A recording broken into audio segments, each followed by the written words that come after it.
Sebagai salah satu Sri Kandi di Kabinet Merah Putih, Diah Roro Esti sebagai Wakil Menteri Perdagangan Republik Indonesia yang baru berfokus pada perdagangan internasional. Lalu apa saja program unggulan dan tugas yang diemban Wamendak? Rekan kami, Glorinata, berbincang langsung dengan Diah Roro Esti dalam segmen Ketok Pintu berikut ini.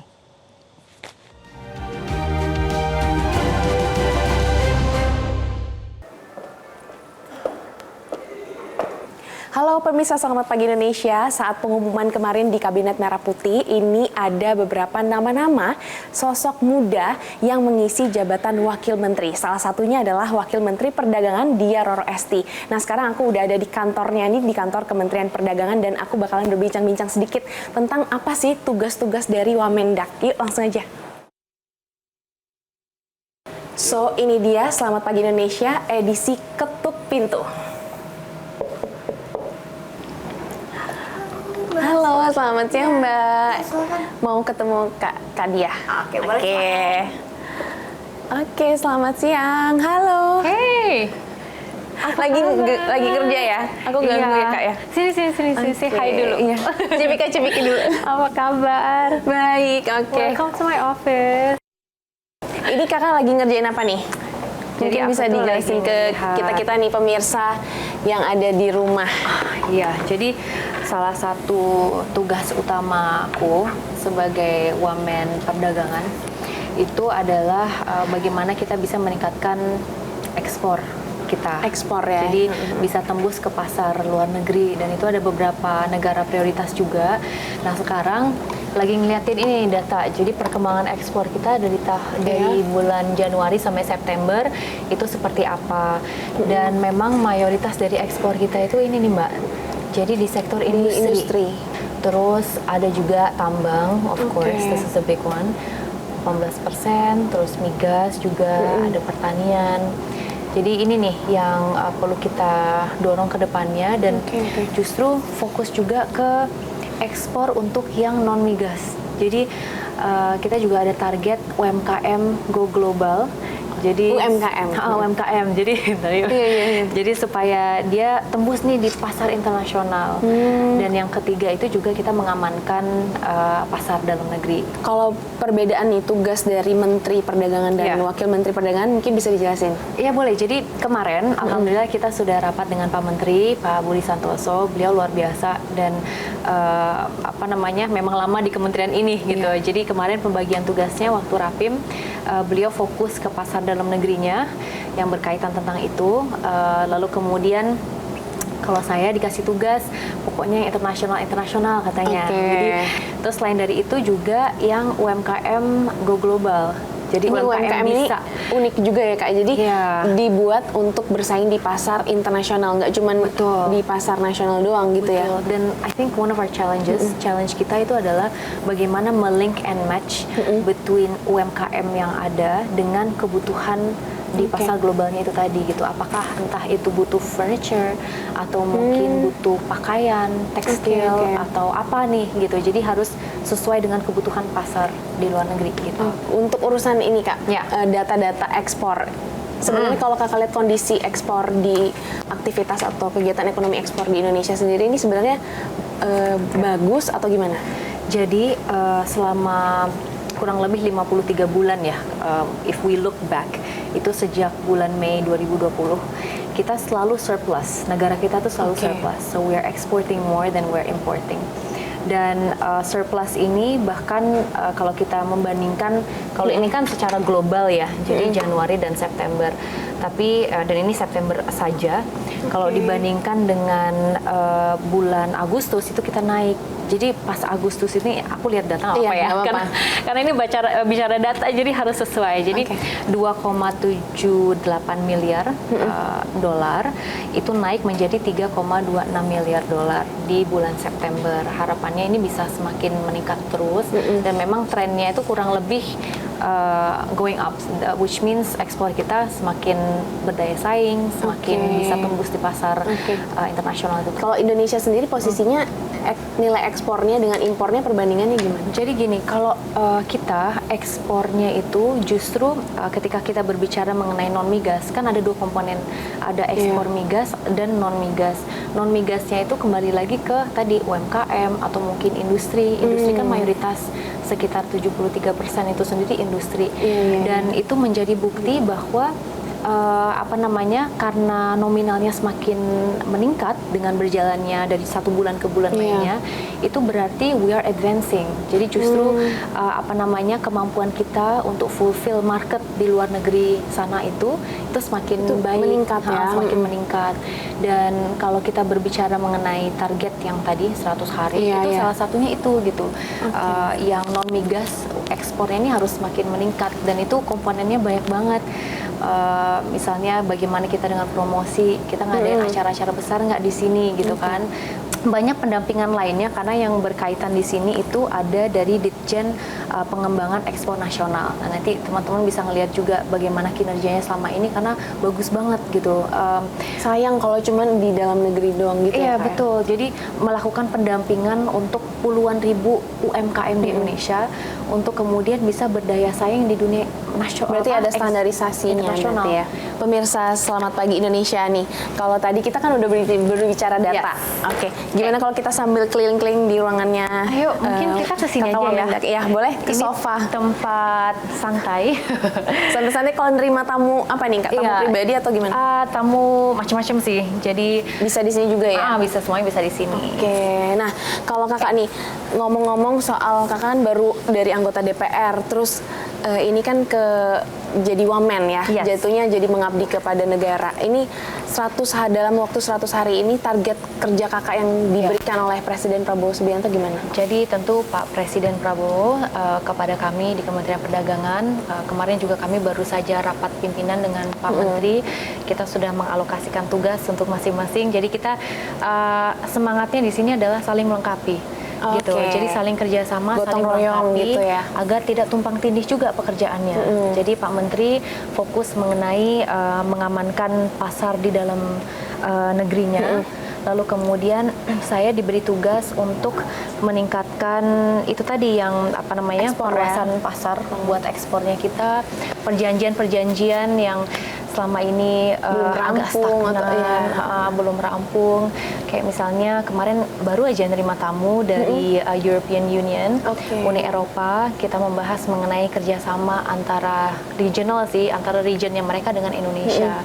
Jadi bagaimana bisa meningkatkan perdagangan antara kedua negara. Ada hal-hal yang mereka pertanyakan, misalnya gimana nih tentang halal certification gitu. Oh, itu dan jadi pertanyaan mereka sertifikasi. Iya, sertifikasi halal gitu. Dan kita menyampaikan bahwa ini tuh nggak diskriminatif kok gitu, karena kita pun di dalam negeri membutuhkan sertifikasi halal tersebut.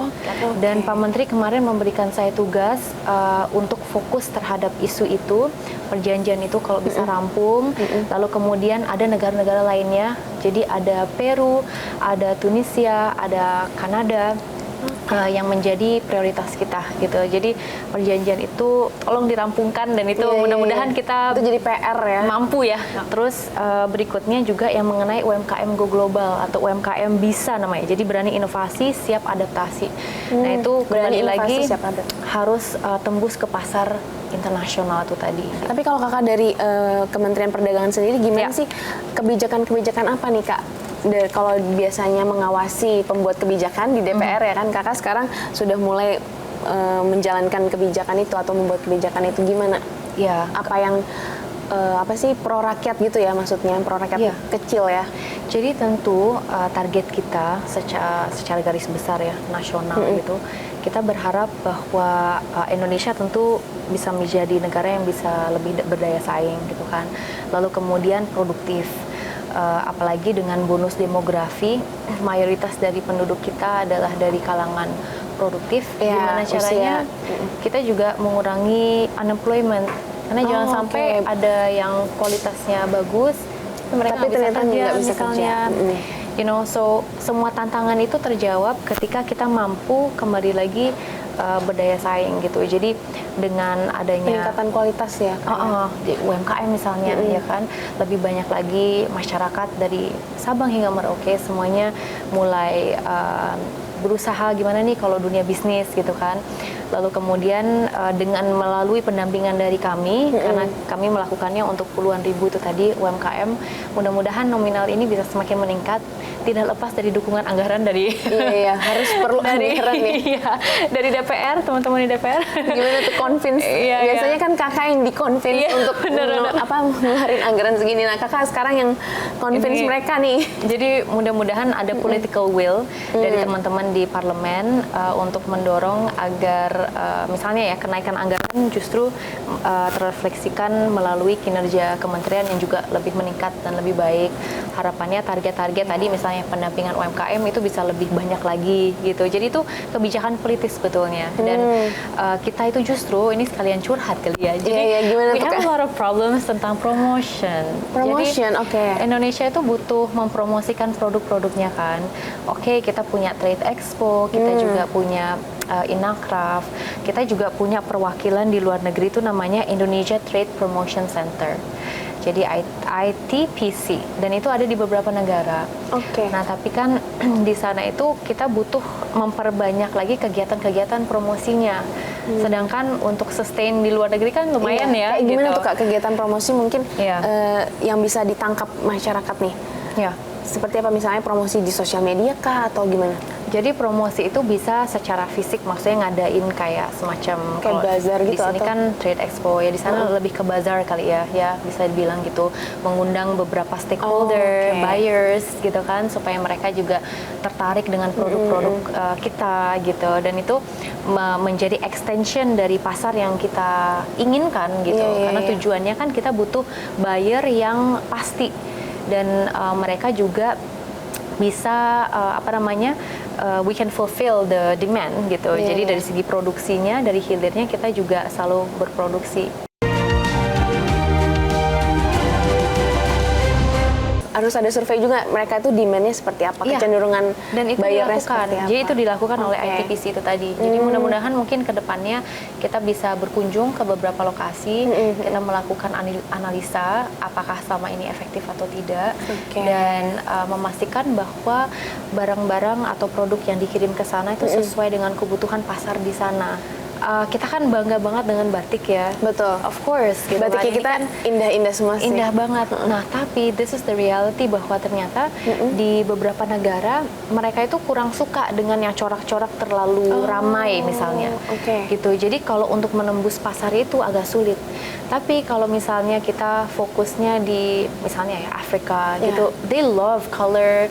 Iya, Mereka warna. suka Betul. corak-corak yang berwarna, yang ngejreng gitu.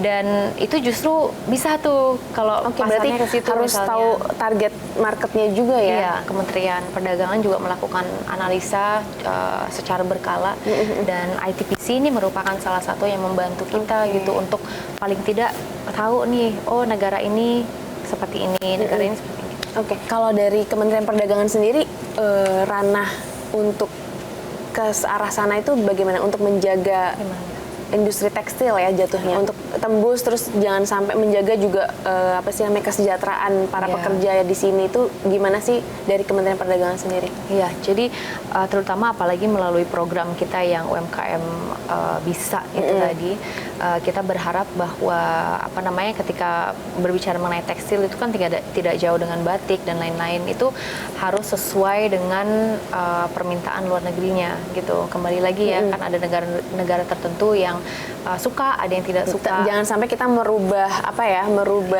Iya, desain iya, gitu nggak usah untuk juga, iya. gitu. Nggak usah Berarti juga. harus cocok-cocokan aja nih. Benar, ya market analysis itu menjadi sangat amat penting dan Itu jadi yang dilakukan kunci. dari kakak juga sebagai Iya, Wamendak ya? dari tentu di kementerian ini kita punya section yang fokus terhadap itu. Jadi saya nanti itu lokus kerjanya kurang lebih kerjanya dengan Ditjen PPI, jadi perundingan perdagangan internasional untuk ngelarin SEPA. Terus ada juga dari Ditjen PEN, pengembangan ekspor nasional, itu juga penting. Also kan mungkin tahu tentang New York Fashion Week atau London Fashion nah itu Week. lagi happening ya sekarang. Iya, jadi Itu kita gimana? itu juga berperan loh, kementerian ini juga berperan untuk men-showcase produk-produk Indonesia, desainer-desainer Indonesia untuk tampil di situ. Dan itu sudah dilakukan secara berkala, dan mudah-mudahan this year kita juga bisa men-showcase talent-talent Indonesia di kancah internasional. Itu juga salah satu cara kita untuk tembus di pasar dunia. Gitu. Jadi lebih ke arah apa ya, terus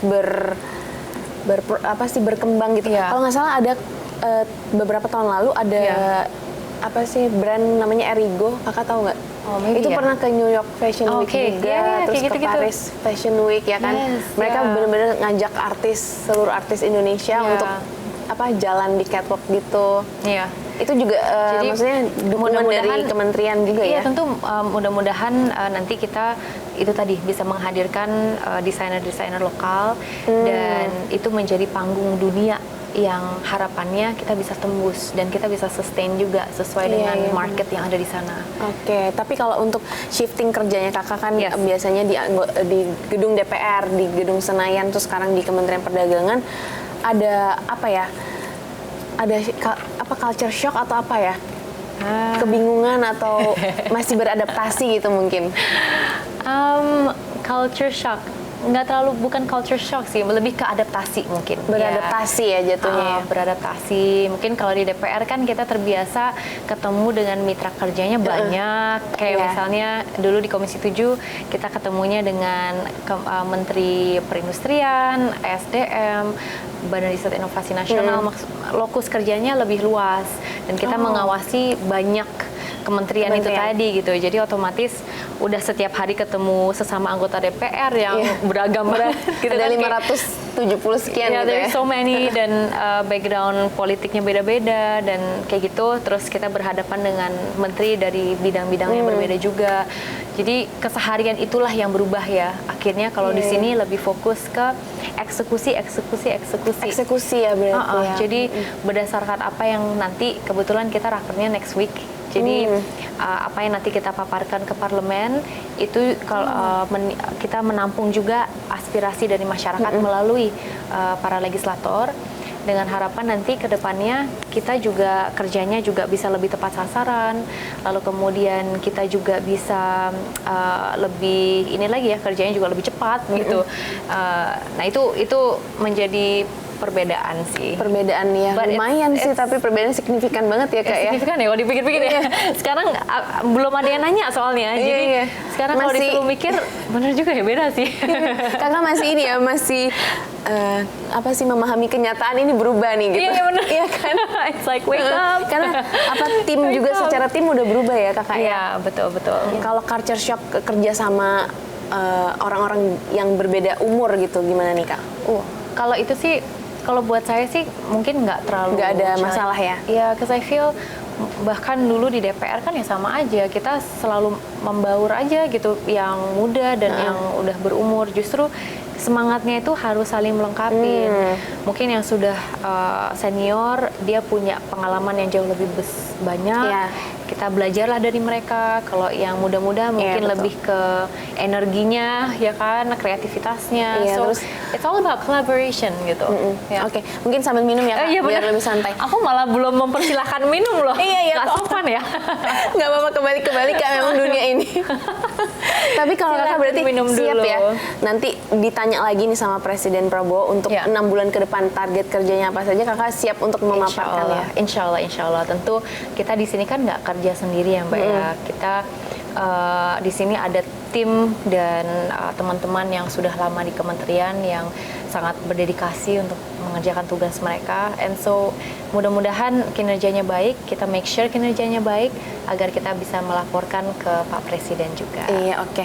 Tapi kalau sementara ini kakak kan baru switch dari DPR terus ke kementerian. Ya. Oke, kita lanjut nih Kak. Ya. Ini kan ada Tadi. target diversifikasi pasar Ya. untuk produk ekspor Indonesia. Nah, kemana saja pasar yang potensial dan apa saja komoditasnya? Oke, jadi ada beberapa negara prioritas dan ini juga masuk di dalam lokus kerjanya Ditjen PEN. Jadi beberapa negara itu ada Arab. Jadi kalau Arab itu kan regional.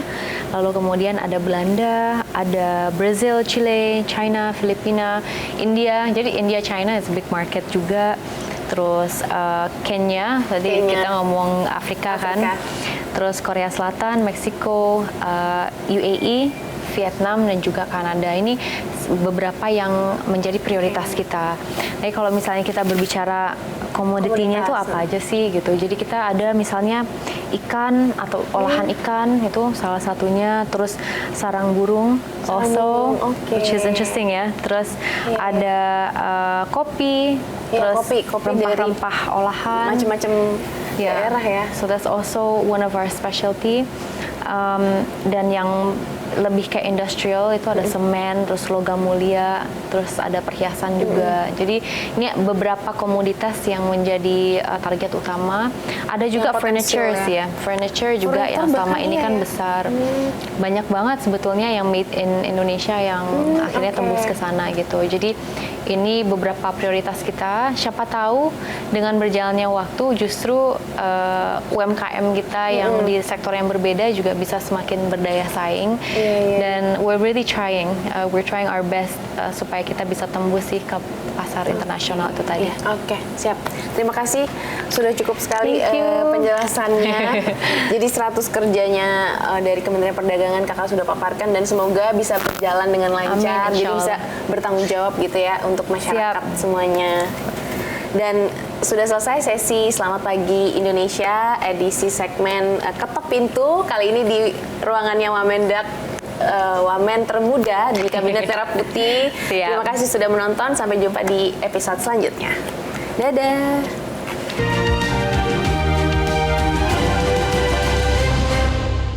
Jelajahi cara baru mendapatkan informasi. Download Metro TV Extend sekarang.